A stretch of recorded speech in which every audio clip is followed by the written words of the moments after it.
Welcome back dito sa channel natin. Nandito tayo ngayon sa may C5. Papunta tayo ngayon dyan sa may Eastwood City. Naalala nyo ba yung naibalita natin ilang buwan na nakaraan na magkakaroon ng 2 billion redevelopment ang Eastwood? Fully developed na nga ang Eastwood City. Pero this year may mga pagbabago na gagawin. Tara tingnan natin. Dito pala tayo sa likod dumaan. Para sa mga hindi pa nakapunta dito, ang Eastwood City ay isang township. Ito ay master plan community na ipinatayo ng Mega World. Ito ang pinakauna nilang master plan development, isang mixed use project.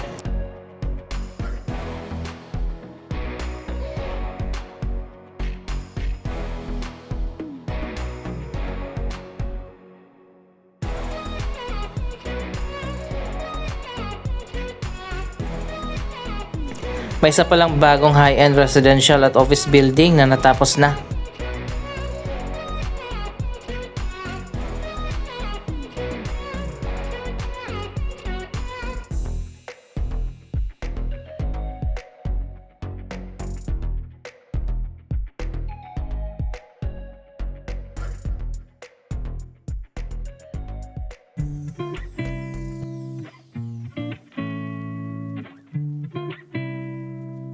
Medyo maliit lang itong area ng Eastwood City. Nasa 18 hectares lang pala ang buong lawak nito.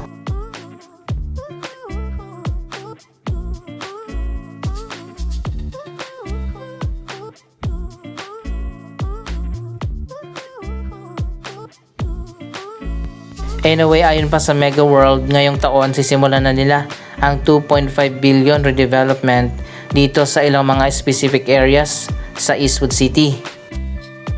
Ibig sabihin magkakaroon pa ng mga bagong projects dito sa Eastwood.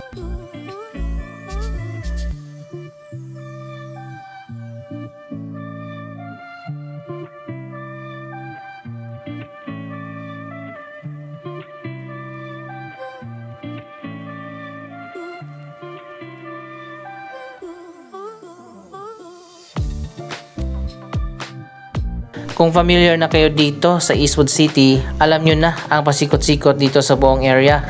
Pero kung bago lang kayo nakapunta dito, mapapansin nyo na parang masikip na kasi nga fully developed na nga ang Eastwood.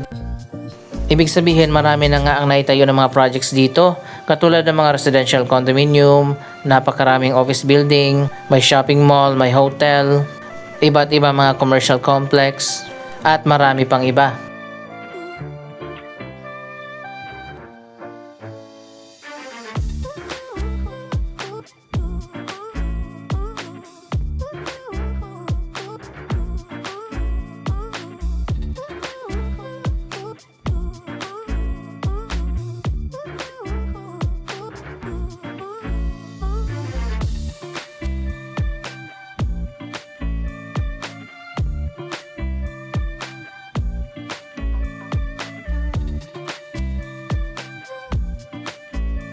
Papunta tayo dito sa may gitna sa may Eastwood City Central Plaza.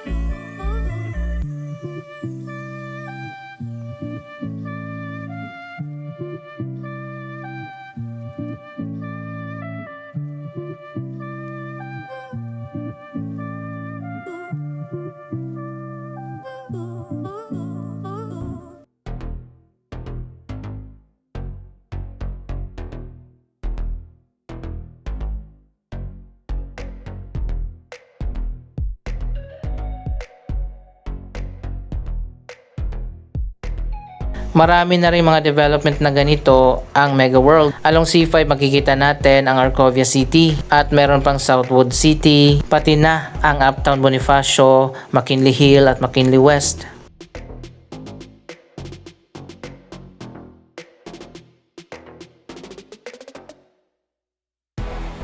May mga master plan community din sila na itinayo sa mga probinsya, katulad ng Festive Walk sa Iloilo, Upper East sa Bacolod, at ang bagong Northwind Global City sa Bulacan.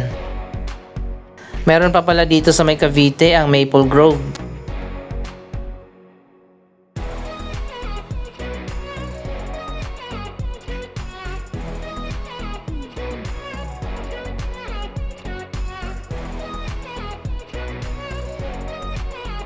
So ayun guys, andito na nga tayo sa may Central Plaza. Tingnan na natin ang mga pagbabago dito.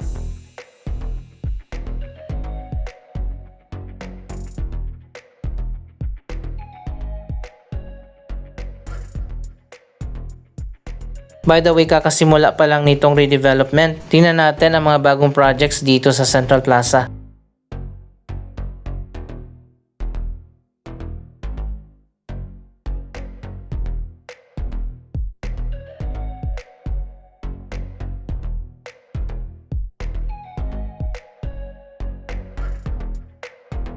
Ito pala yung ginawa nila, nagdagdag ng mga bagong restaurant at mga cafe.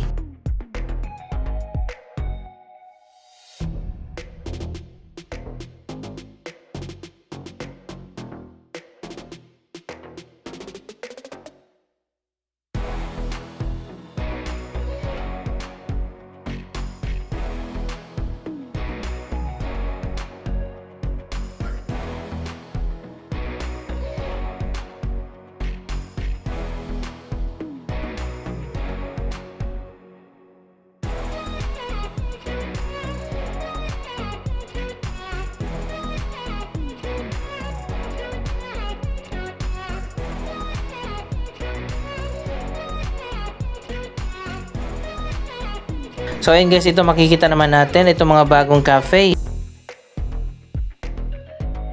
Mas lalo pa nga na sumikip itong Central Plaza. Anyway, booming talaga ngayon ang mga cafe.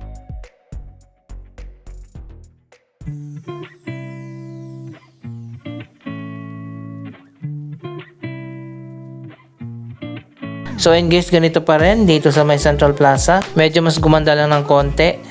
Nagdagdag lang ng mga bagong open na stores dito sa gitna.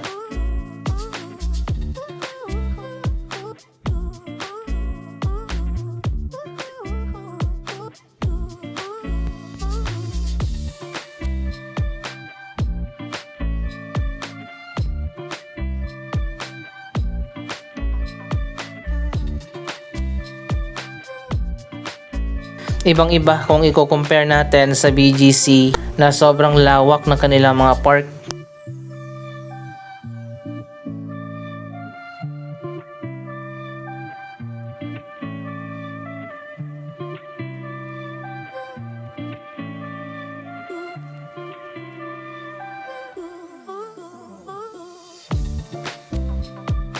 So ayun guys, marami pa mga bagong store dito sa dulo.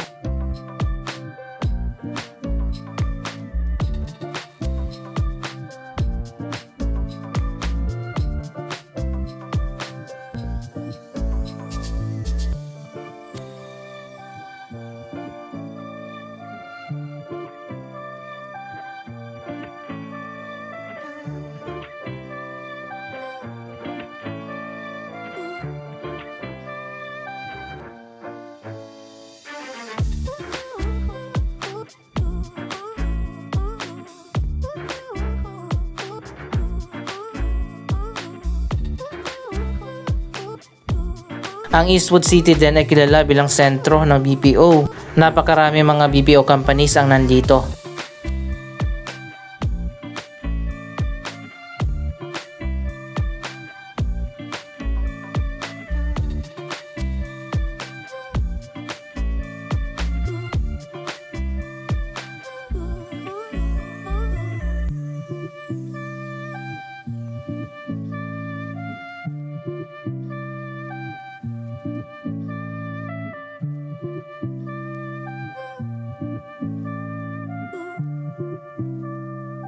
Silipin naman natin dito sa loob ng Eastwood Mall.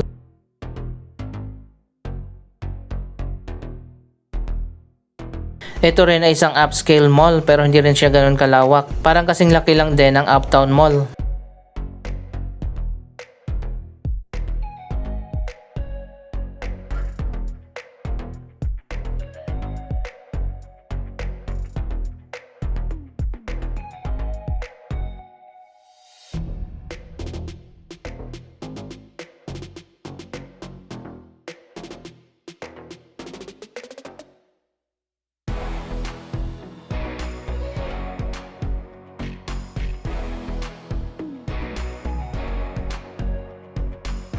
So ayun guys, hindi na natin ikutin pa itong buong mall at pupunta na tayo doon sa kabila. Mabuti na lang interconnected yung mga building dito, meron mga elevated walkway.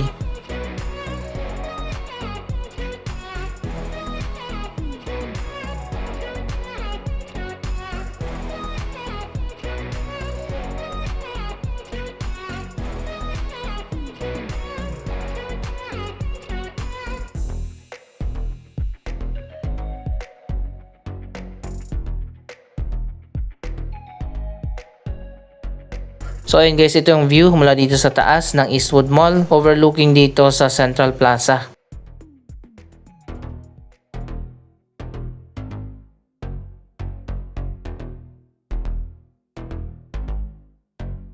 Ito ang tinatawag na mga 15-minute cities na naging common na nga ng mga development dito sa ating bansa. Ang ganitong concept ang nagiging successful at inaasahan natin na mas dadami pa ang ganito mga mini cities. Katulad ng mga bagong development na malapit lang dito, may Bridgetown, Parklinks, Arcovia, Ortigas East, at marami pang iba sa iba't ibang bahagi ng ating bansa.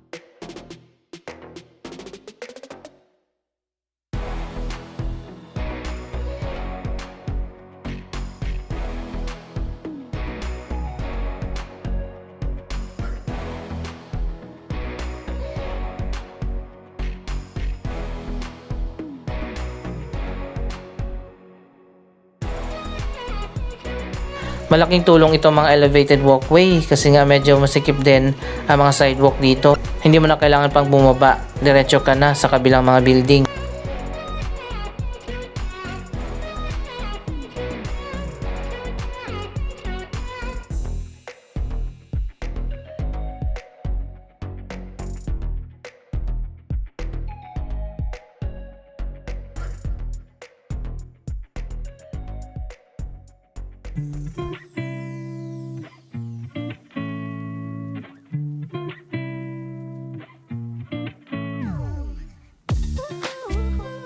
Andito naman tayo sa may Eastwood City Walk. Ito rin ay isang commercial area na meron din mga open space. Dito rin natin makikita ang Eastwood Walk of Fame, parang sa Hollywood.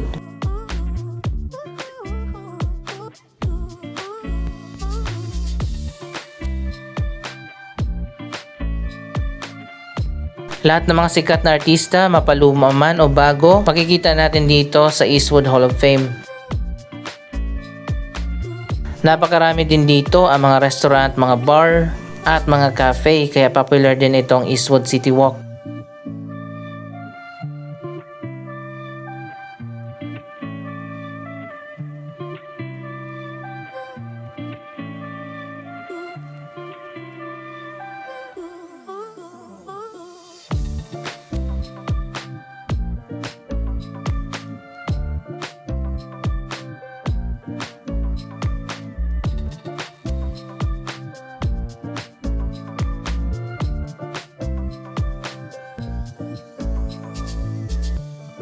Magkakaroon din ng redevelopment dito sa City Walk. Abangan natin kung anong gagawin nila dito.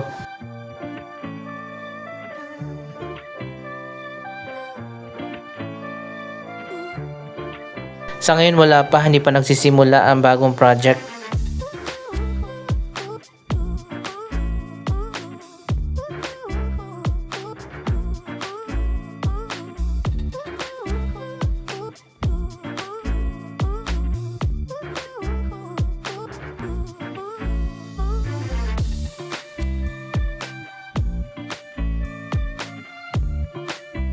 Ang ganito mga proyekto ang tinatawag nga na live, work, and play. Ibig sabihin, dito ka na nakatira, dito ka na nag-work, at dito ka na rin namamasyal.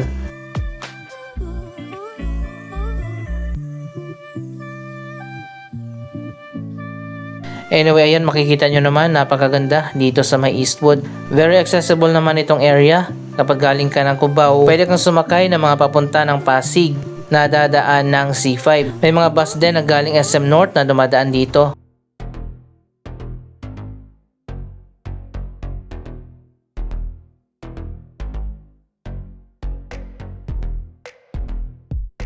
Abangan natin ang magiging transformation ng Eastwood City. Anong masasabi nyo sa mga proyektong ito? Mag-comment lamang dyan sa baba ng inyong mga reaksyon. Maraming salamat sa inyong panonood. Huwag kalimutan na i-like, i-share ang video ito at mag-subscribe. Thank you for watching.